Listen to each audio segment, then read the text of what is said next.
નમસ્કાર મિત્રો, સ્વાગત છે આપનું। આ વાર્તા ખૂબ જ હૃદયસ્પર્શી અને વિચારી શકવાની મજબૂરી કરી દે તેવી છે। શારદાબેનનો દુઃખદ અનુભવ એ દર્શાવે છે કે ઘણીવાર સંબંધોમાં લાગણી અને સંવેદનાના અભાવને કારણે મોટી વિફળતા થાય છે। તેમના દીકરા અને વહુએ આ વારંવારના મુલાકાતોના પાછળના સત્યને છુપાવવાનો પ્રયત્ન કર્યો, પરંતુ શારદાબેન જાણતા હતા કે તેઓ માત્ર પૈસાની લાલચ માટે પાછા લેવા માંગે છે। આ વાર્તા એ પણ ચિંતન માટેનું કારણ આપે છે કે પરિવારમાં જો વડીલોના પ્રતિ પ્રેમ અને આદર ના હોય તો તે સંબંધો ફક્ત સ્વાર્થ પર આધારિત બની જાય છે। આ એક એવી સ્ત્રીની કહાની છે જે જીવનભર પરિવાર માટે જીવી, ત્યાગ કર્યો, પણ વૃદ્ધાશ્રમમાં દીકરા અને વહુની વાસ્તવિક નફરત અને સ્વાર્થને ઓળખી શકી। તો ચાલો આપણે આ વાર્તા શરૂ કરીએ છીએ, પરંતુ તે પહેલા જો તમે ચેનલમાં નવા હો તો ચેનલને લાઇક, શેર અને સબસ્ક્રાઇબ જરૂરથી કરી દેજો, જેથી કરીને અમારા આવનારા નવા વિડીયોની નોટિફિકેશન તમને મળતી રહે। વૃદ્ધાશ્રમની બહાર તડકામાં બેસીને શારદાબેન કમનસીબે તેમની જેમ ત્યાં રહેતી તેમની ઉંમરની સ્ત્રીઓ સાથે વાત કરી રહ્યા હતા। ત્યારે તેમની એક સખી રેખાબેને કહ્યું, શારદાબેન, તમારો પુત્ર અને વહુ આટલા બધા સારા છે તો પણ ખબર નહીં તમે અહીં કેમ આવી ગયા? તારી વહુ અને તારો દીકરો તને લેવા આવ્યા હતા, તેમ છતાં તું તેમની સાથે ના ગઈ। મારો એકનો એક દીકરો અને વહુ ક્યારેય મને મળવા નથી આવતા। એટલે શારદાબેન કંઈ બોલે તે પહેલા જ ત્યાં રહેતા રમેશભાઈએ કહ્યું, શારદાબેન, આજે ફરી તમારો પુત્ર અને વહુ તમને લેવા આવ્યા છે। પુત્ર અને પુત્રવધૂનું નામ સાંભળતા જ શારદાબેનના ચહેરા પર ગુસ્સો આવી ગયો અને તેઓ ત્યાંથી ઊભા થઈને તેમના રૂમમાં જતા રહ્યા। તેથી ત્યાં બધા બેઠેલા લોકો શારદાબેનને જોઈને આશ્ચર્યચકિત થઈ ગયા કે કેવી સ્ત્રી છે। તેમના પુત્ર અને પુત્રવધુ તેમને મળવા આવ્યા છે અને તેમને મળવાને બદલે મોં ફેરવીને તેમના રૂમમાં દોડી ગયા। ત્યારે તેમનો દીકરો અને વહુ પણ અંદર આવી ગયા હતા। તેઓ સીધા ત્યાંના મેનેજર પાસે ગયા તો મેનેજરે તેમને શારદાબેન પાસે મળવા માટે લઈ ગયા।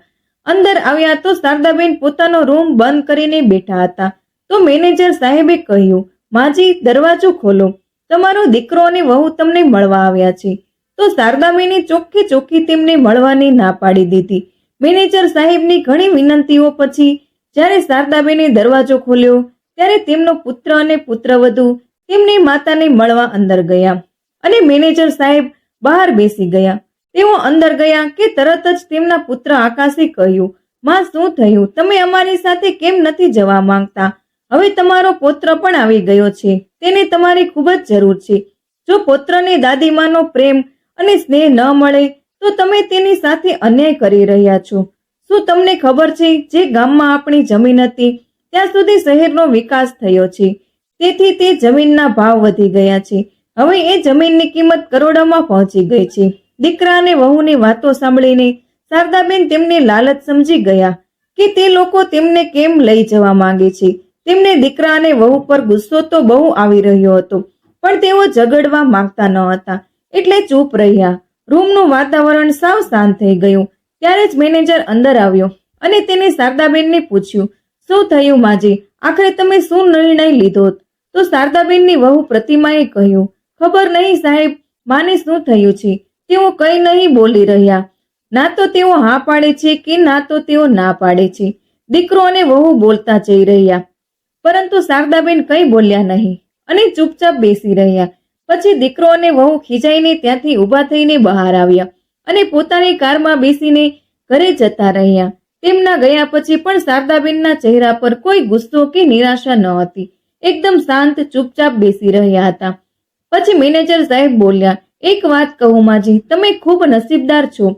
દીકરો અને વહુ જે આટલા દિવસ સુધી વારંવાર તમને ઘરે લઈ જવા માંગે છે અને તમે દર વખતે ના પાડો છો, નહીતર તમે વૃદ્ધાશ્રમમાં બીજા લોકોને જોવો છો, કોઈનો દીકરો અને વહુ તમને મળવા નથી આવતા। તમારા પુત્ર અને વહુએ તમને છેલ્લા 3 મહિનાથી 3-4 વખત સમજાવવાની કોશિશ કરી છે। તમને ઘરે લઈ જવાની પણ તમને એવી જીદ પકડી રાખી છે કે ને આવો દીકરો અને વહુ નસીબવાળાને જ મળે છે, નહીં તો આશ્રમમાં રેખા માસીને જોઈ લો, તેઓ તેમના નાના પુત્રને કેટલું યાદ કરે છે, કેટલું રડે છે, તેમને યાદ કરીને અને દરરોજ ભગવાનને પ્રાર્થના કરે છે કે તેમનો પુત્ર અને પુત્રવધુ તેમને કોઈ પણ રીતે ઘરે રાખી લે. તેઓ તેમના ઘરે રહેવા માંગે છે અને એક તમે છો જે દીકરા અને વહુની સમજાવટ પછી પણ ઘરે જવા તૈયાર નથી. ત્યારે શારદાબેન ખુરશી પરથી ઊભા થયા અને મેનેજર સાહેબને કહ્યું, મેનેજર સાહેબ, હવે મારું ઘર આ વૃદ્ધાશ્રમ જ છે. હું બીજા કોઈ ઘરે નહીં જઉં. હું મારા અંતિમ શ્વાસ સુધી વૃદ્ધાશ્રમમાં જ રહીશ. જો તમને મારું આ વૃદ્ધાશ્રમમાં રહેવું ના ગમતું હોય તો હું બીજા વૃદ્ધાશ્રમમાં જતી રહીશ, પણ દીકરા અને વહુ જોડે પાછી એ ઘરમાં ક્યારેય નહીં જઉં. ના માજી, મારો મતલબ એવો ન હતો કે તમે આ વૃદ્ધાશ્રમ છોડી દો. મારું વૃદ્ધાશ્રમ ફક્ત તમારા જેવા વૃદ્ધો માટે જ બનેલું છે જેમની હું સેવા કરવા માંગુ છું. હું તો તમારા દીકરા અને વહુનો સારો સ્વભાવ જોઈને તમને કહેતો હતો. બાકી તમારી મરજી છે. હું તમને ઘરે જવા માટે કોઈ દબાણ નથી કરી રહ્યો. જો તમને મારી વાત ખરાબ લાગી હોય તો મને માફ કરજો, મેનેજર સાહેબે હાથ જોડીને કહ્યું.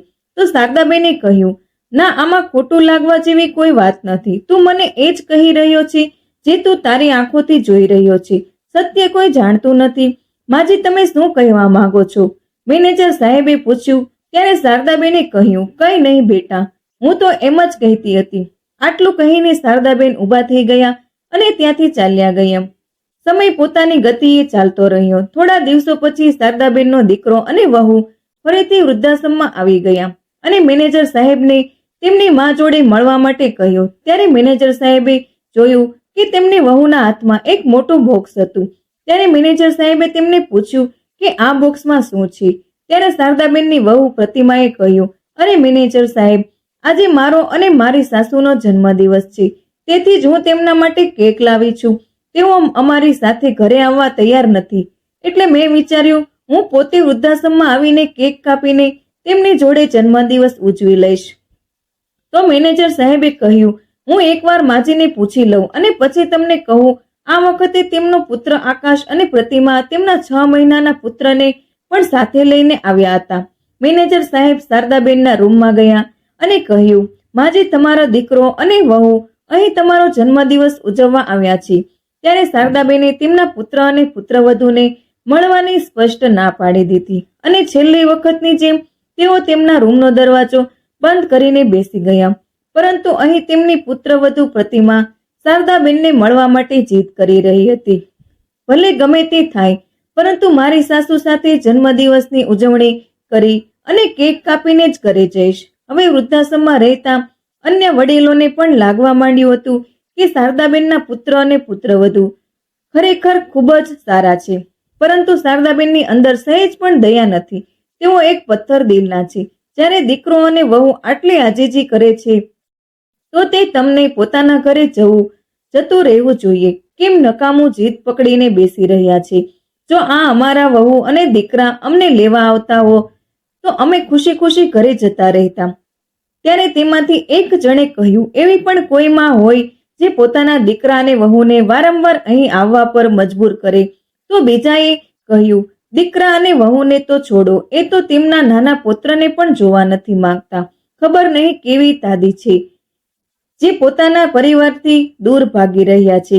બહાર બધા પાસેથી પોતાના વિશે આવી નકારાત્મક વાતો સાંભળીને શારદાબેન રૂમમાંથી બહાર આવ્યા અને તેમની વહુના હાથમાંથી કેકનું બોક્સ ઉપાડીને ફેંકી દીધું અને ગુસ્સામાં બોલ્યા, મેનેજર સાહેબ, મેં તમને પહેલેથી જ મનાઈ કરી હતી કે હું મારા પુત્ર અને વહુને મળવા નથી માંગતી. તો પછી આ લોકો શા માટે વારંવાર આવીને મને હેરાન કરે છે?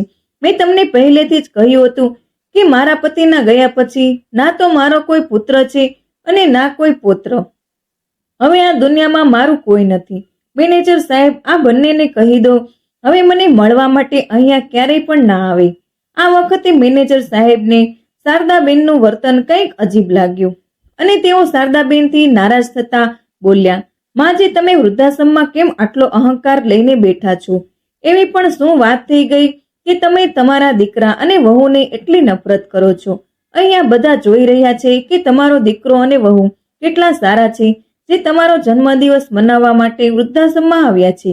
અરે બાળકો છે, બાળકોથી ભૂલ થઈ ગઈ હશે, પણ હવે તેઓને તેમની ભૂલનો અહેસાસ થઈ રહ્યો છે, તો તમારે પણ તેમને માફ કરી દેવા જોઈએ. ત્યારે શારદાબેને પોતાના દીકરા અને વહુ તરફ જોતા કહ્યું, તમે જતા રહો અહીંયાથી અને ક્યારેય વળીને પાછા આવતા નહીં, કે ક્યારેય પણ મને તમારું મોઢું ના બતાવતા. શારદાબેનનો ગુસ્સો જોઈને તેમના પુત્ર અને પુત્રવધૂને લાગ્યું કે કદાચ તેમની માતા તેમની પોલ ના ખોલી દે, તેથી જ તેઓ ઉદાસ ચહેરે ત્યાંથી ચાલ્યા ગયા. પરંતુ આજે શારદાબેન ચૂપ ના બેઠા, કારણ કે તેમના પુત્ર અને પુત્રવધુ તેમને વારંવાર વૃદ્ધાશ્રમમાં આવીને હેરાન કરતા હતા. છેલ્લા 3 વર્ષથી તેમને કેવી રીતે પોતાની જાતને સંભાળી છે, કેવી રીતે તેમને તેમના પતિનું ઘર છોડીને વૃદ્ધાશ્રમમાં એડજસ્ટ થયા છે, તેમના કરતા વધુ સારી રીતે કોઈ જાણતું નથી. જ્યારે તેઓ વૃદ્ધાશ્રમ આવ્યા હતા ત્યારે 6 મહિના કેવી રીતે રડી રડીને હેરાન થયા હતા, એ તો તેઓ જ જાણે છે કે કેટલા તૂટેલા મન સાથે તેઓ વૃદ્ધાશ્રમમાં આવ્યા હતા. દીકરા અને વહુએ શારદાબેનનું અપમાન કરવામાં કોઈ કસર છોડી ન હતી. તેના અગાઉની વાતો યાદ કરીને તેમની આંખોમાં આંસુ આવી ગયા હતા.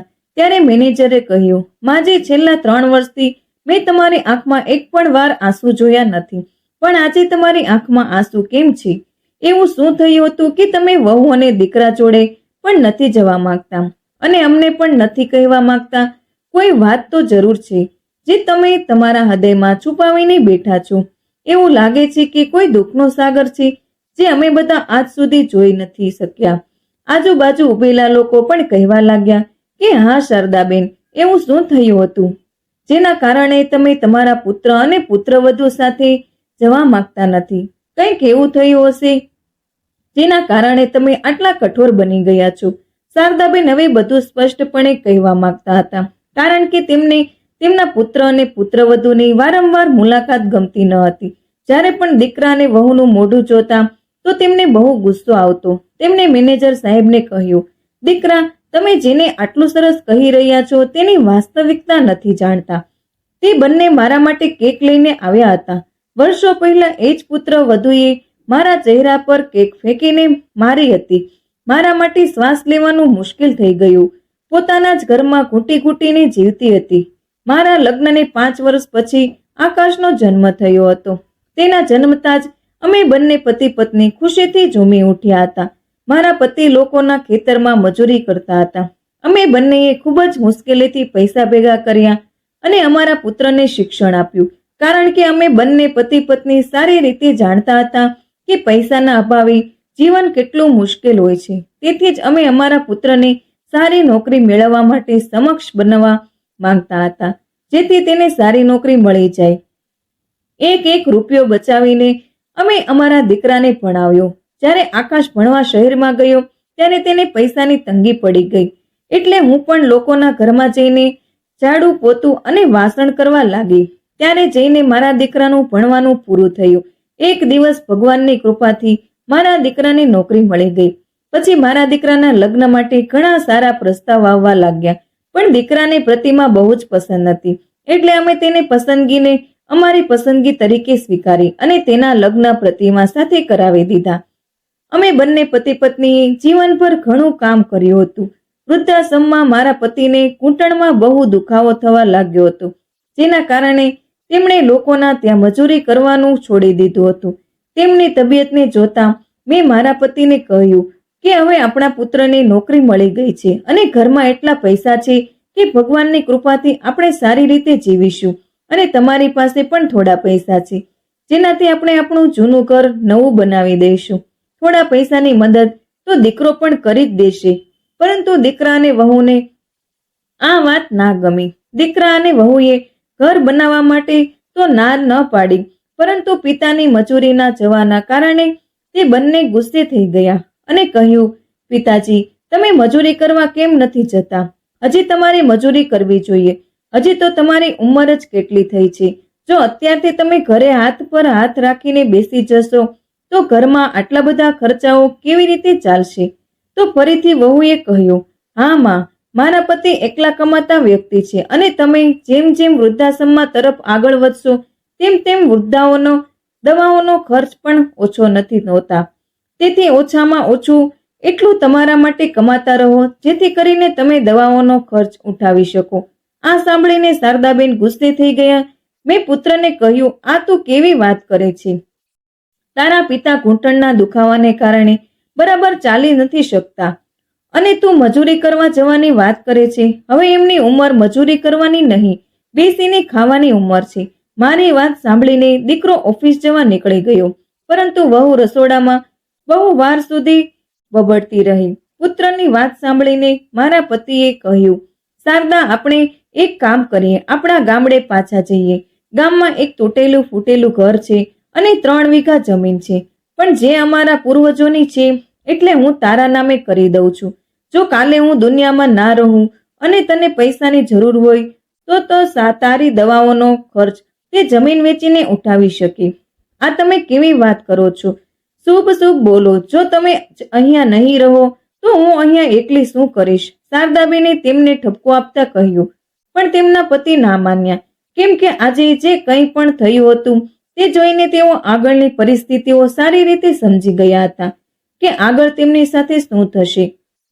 આથી બંને પતિ પત્ની કોઈ કામના બહાને કામમાં ગયા અને તે જ જમીન શારદાબેનને નામે ટ્રાન્સફર કરી દીધી. આ બાજુ દીકરા અને વહુને આ વાતનો ખ્યાલ ન હતો.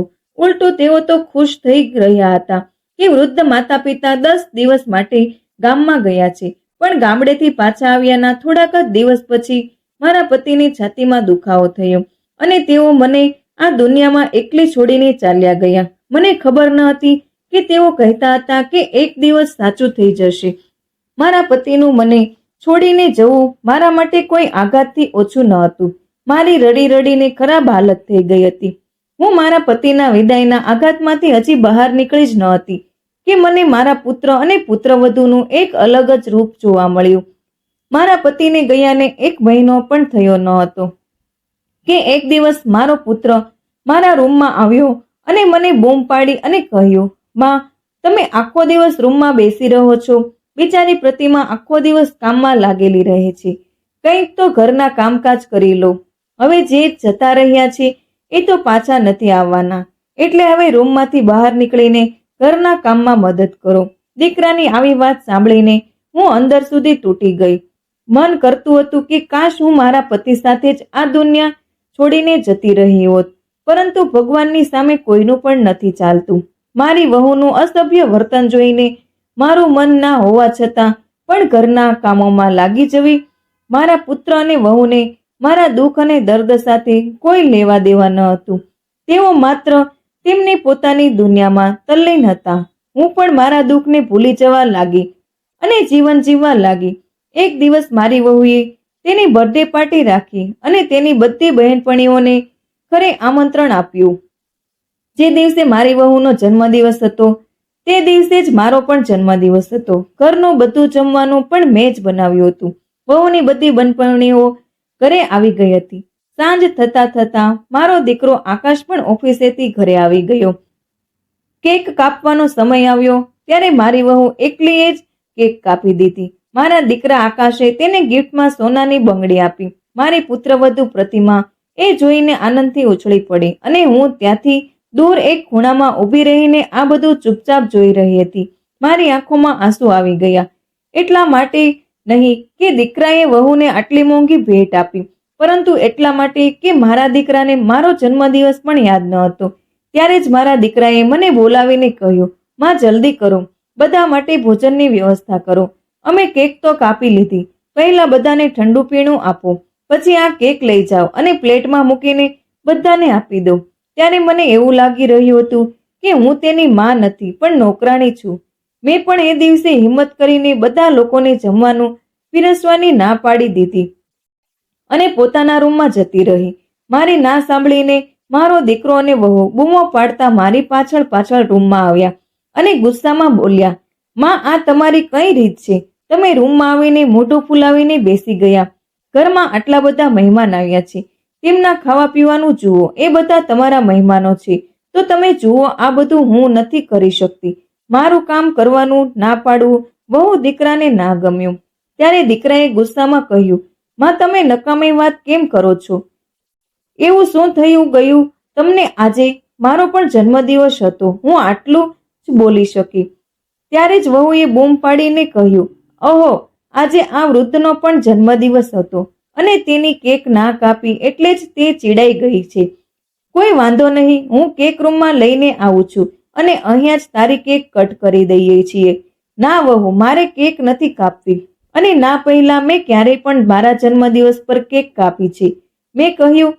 ત્યારે જ મારી વહુ કાપેલી કેક મારી જોડે લઈને આવી ગઈ અને તેને મારું આખું મોઢું કેકથી ભરી દીધું. વહુ શું કરે છે? તે મારા નાકમાં કેક ભરી દીધી. મને શ્વાસ પણ નથી આવતો. કેમ માં, તમને કેક કાપવાનો અને જન્મદિવસ ઉજવવાનો બહુ શોખ હતો ને? તો હવે કાપો કેક અને લગાવો તમારા ચહેરા પર. આજકાલના બાળકો આ રીતે તેમના જન્મદિવસની ઉજવણી કરે છે અને કેક કાપીને મોઢા પર લગાવે છે. એ જ તો કરી રહ્યું છું. આકાશ, મને કંઈ નથી દેખાઈ રહ્યું, આંખોમાં બળે છે. ત્યારે આકાશ ઝટકાથી મારો હાથ પકડીને મને બાથરૂમમાં લઈ ગયો અને કહ્યું, આ રહી પાણીની ડોલ, જલ્દીથી પોતાનું મોઢું ધોઈને કામ પર આવી જાઓ. પણ હું મોઢું ધોઈને રૂમમાં બેસી ગઈ અને અંદરથી દરવાજો બંધ કરી લીધો. તે મારા દીકરાને વહુએ મને બહુ ઊંધું સીધું સંભળાવ્યું. સવાર સુધીમાં બંને મને વૃદ્ધાશ્રમમાં મોકલવાની તૈયારી કરી રહ્યા હતા. ત્યારે મારો દીકરો મારી પાસે આવ્યો અને બોલ્યો, ચાલો માં, જો તમે અહીંયા કોઈ કામ નહીં કરો તો મારા ઘરમાં તમારા માટે કોઈ જગ્યા નથી. દીકરા અને વહુની આ વાત સાંભળીને શારદાબેને પોતાના મનને સમજાવી લીધું કે ભલે વૃદ્ધાશ્રમમાં રહેવું મંજૂર છે, પરંતુ દીકરા અને વહુની નોકરાણી નહીં બનવું. આ વિચારીને શારદાબેને વૃદ્ધાશ્રમમાં રહેવું સ્વીકારી લીધું અને તેમના દીકરા અને વહુ તેમને વૃદ્ધાશ્રમમાં મૂકીને આવતા રહ્યા. શારદાબેનના ગયાને 1.5 વર્ષ થયું હતું કે આકાશ ઉપર ગામડેથી કોઈકનો ફોન આવ્યો. ગામડે જે જમીન તમારી છે, હવે ત્યાં સુધી શહેરનો વિકાસ થઈ ગયો છે અને તમારી જમીન મેઇન રોડ પર છે, તેથી તેની કિંમત કરોડોમાં પહોંચી ગઈ છે.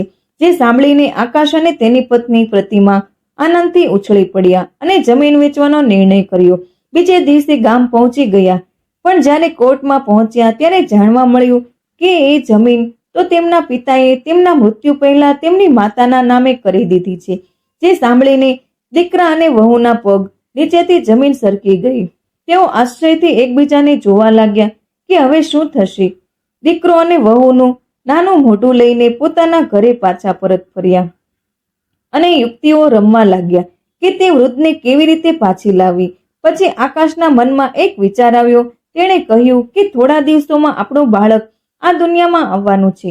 તેના બહાને આપણે તે વૃદ્ધને અહીં લાવીશું. પોતાના પુત્ર કે પુત્રીની ખુશખબરી સાંભળીને તે વૃદ્ધ આવવાની ના નહીં પાડે.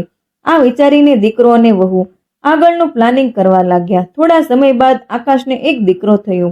હવે તો તેમને માને વૃદ્ધાશ્રમથી લાવવાનું એક બહાનું પણ મળી ગયું હતું. પુત્રના નામે વૃદ્ધાશ્રમમાં જઈને શારદાબેનને વારંવાર ઇમોશનલી બ્લેકમેલ કરવાનું શરૂ કર્યું. શારદાબેન પણ આ વાત સારી રીતે સમજી રહ્યા હતા, કારણ કે પહેલે જ મુલાકાતમાં તેમની વહુએ તેમને શહેરના વિકાસની વાત કરી હતી. તેમને બધી ખબર પડી ગઈ હતી કે દીકરો અને વહુ તેમને ઘરે કેમ લઈ જવા માંગે છે. તેમને તેમના પુત્રની સંભાળ રાખવા માટે મફતમાં આયા પણ મળી જશે. આ જ કારણ છે. મેનેજર સાહેબ, હું મારા પુત્ર અને પુત્રવધુ પાસે જવા નથી માંગતી. તમે લોકો માનો છો કે મારો દીકરો અને વહુ મને ખૂબ માન આપે છે, એટલા માટે તેઓ મને ઘરે લઈ જવા માંગે છે. પણ એવું કંઈ નથી. તેઓ માત્ર મને તેમના પુત્રની આયા બનાવીને શહેરના વિકાસ માટે ગામડામાં આવેલી જમીન વહેંચીને પૈસા પડાવી લેવા માંગે છે. તેમનું આ કામ થઈ જશે એટલે તરત જ તેઓ મને ફરીથી દૂધમાંથી માખી કાઢીને ફેંકી દે એવી રીતે મને અપમાનિત કરીને કાઢી મૂકશે. અને હું વારંવાર અપમાનિત નથી થવા માંગતી. હવે મારું આ વૃદ્ધાશ્રમમાં મન લાગી ગયું છે. હું મારા છેલ્લા શ્વાસ સુધી અહીં જ રહીશ. શારદાબેનની વાતો સાંભળીને મેનેજર સાહેબની આંખોમાં પણ આંસુ આવી ગયા. ત્યાં બેઠેલા તમામ લોકો ભાવુક થઈ ગયા. અમને માફ કરી દેજો શારદાબેન, અમે તમને ખોટા સમજ્યા, પણ આજ પછી તમને કોઈ કશું નહીં કહે. તમે અહીંયા આરામથી રહો. બધા લોકોએ શારદાબેનની માફી માંગતા કહ્યું. ત્યારે શારદાબેને કહ્યું કે તમારા બધાનો કોઈ વાંક નથી. તમે તમારી આંખોથી જે જોયું તે જ તમે કહ્યું, પણ સત્ય તો બીજું જ કંઈક હતું. આ રીતે વધુ 2 મહિના પસાર થઈ ગયા. પછી એક દિવસ શારદાબેનનો દીકરો અને વહુ તેમને લેવા માટે ફરીથી આવ્યા, કારણ કે તેઓ જમીનના લોભી હતા. પરંતુ આ વખતે મેનેજર પણ તેમના આવવાની રાહ જોઈ રહ્યા હતા. તે બંનેને જોતા જ મેનેજરે પોલીસને ફોન કરી દીધો. એટલામાં જ આકાશ અને પ્રતિમા મેનેજર સાહેબ પાસે આવ્યા અને કહ્યું, સાહેબ, મારી માં ક્યાં છે? આજે કોઈ પણ સંજોગોમાં અમે તેમને ઘરે લઈ જઈશું. આજે મેનેજર સાહેબ આકાશ અને પ્રતિમાના અસલી રૂપને જોઈ શક્યા હતા કે તેઓ જમીનના લોભમાં હવે ભલાઈનો મુખોટો ઉતારીને જબરદસ્તી પર ઉતરી આવ્યા હતા. ત્યારે શારદાબેન તેમને તેમના રૂમમાં જતા દેખાયા તો જલ્દીથી દોડીને આકાશ તેમની જોડે ગયો અને જબરદસ્તી તેમનો હાથ પકડીને કાર જોડે લઈ ગયો અને બોલ્યો, ચાલ માં, હું તને 10 વખત સમજાવવા આવ્યો છું, પણ તું ના માની. આજે હું તને જબરદસ્તીથી લઈ જઈશ. ત્યારે પોલીસને સામે જોઈને આકાશ અને પ્રતિભા સ્તબ્ધ થઈ ગયા. ત્યારે પાછળથી મેનેજરે કહ્યું, ઇન્સ્પેક્ટર સાહેબ, મેં જ તમને ફોન કર્યો હતો. બંનેને પકડી લો સાહેબ. જબરદસ્તી એક વૃદ્ધ મહિલાને હેરાન કરી રહ્યા છે. તેની મરજી વિરુદ્ધ જબરદસ્તીથી લઈ જવાની કોશિશ કરી રહી છે. જ્યાં છે એક પણ ક્ષણનો વિલંબ કર્યા વગર પોલીસે બંનેની ધરપકડ કરી તો આકાશે બૂમ પાડીને કહ્યું કે માં, તું બરાબર નથી કરી રહી. કરોડોની જમીન લઈને ક્યાં જઈશ? ગમે તેમ તારા પગ અત્યારે કબરમાં લટકી રહ્યા છે. આજે નહીં તો કાલે તે જમીન મારી હશે તો હું જોઉં છું કે મને કોણ રોકશે. જમીન લેતા દીકરા, જમીન લેવાનો તારો ઈરાદો મને પહેલેથી જ ખબર હતી. એટલે જ હું એ જમીન વહેંચવા કાલે ગામડે જઈ રહી છું. બધા પૈસા આ વૃદ્ધાશ્રમમાં રોકીશ, કારણ કે આ દુનિયામાં તારા જેવા ઘણા નાલાયક પુત્રો છે જેઓ પોતાના માતા પિતાને બેઘર કરી દે છે. તેમના માટે હું આ વૃદ્ધાશ્રમમાં વધુ રૂમ બનાવીશ. જે પૈસા મળશે તે આખા વૃદ્ધાશ્રમમાં લગાવીશ, પણ એક પણ પૈસો તમને લોકોને નહીં આપું. ના માં, તમે આવું ન કરી શકો, દીકરો અને વહુએ બૂમ પાડીને કહ્યું. તમારે ત્યારે શારદાબેને તેમની વાત ન સાંભળી ને ઇન્સ્પેક્ટર સાહેબને દીકરા અને વહુને પોતાની નજરથી દૂર લઈ જવા કહ્યું. ઇન્સ્પેક્ટર સાહેબ તેમને લઈ ગયા.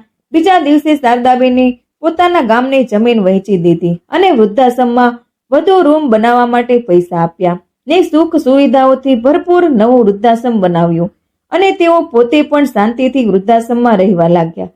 શારદાબેનના અનુભવો આપણા સમાજમાં ઘણી વડીલ સ્ત્રીઓ માટે સત્ય બની રહે છે.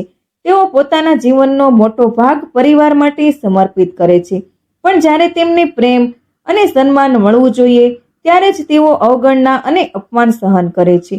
તો મિત્રો, વાર્તા અહીં પૂર્ણ થાય છે અને મળીએ આવા જ એક નવા વિડીયોમાં. ત્યાં સુધી ચેનલને સબસ્ક્રાઇબ કરવાનું ભૂલતા નહીં.